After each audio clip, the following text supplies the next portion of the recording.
Is there a solid case for the proposed boost to UK defence spending?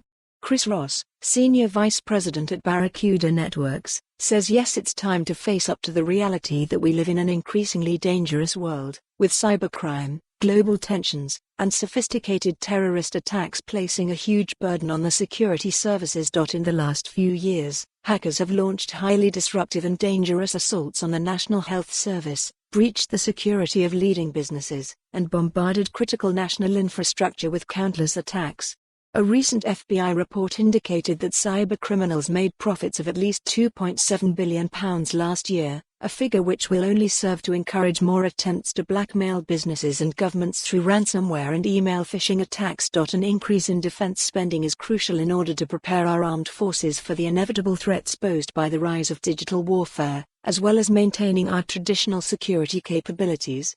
Key to this is increasing training so that cyber skills can be harnessed to tackle new threats, without leaving us vulnerable on land, at sea, or in the digital realm. Laurie McFarlane, economics editor of Open Democracy, says with a population of just 66 meters, it is a fantasy to believe that the UK can ever compete militarily with Russia, the US, India and China.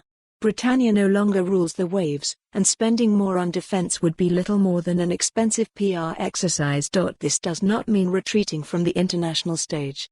Today, the biggest threat to our survival is not hostile neighbors, but climate breakdown.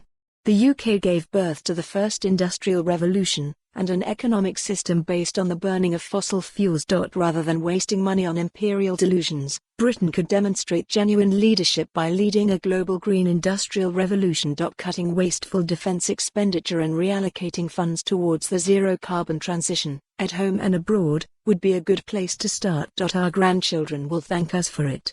Will they thank us for buying more bombs to impress Donald Trump? Main image credit, Getty. For more on this story, visit the news article link.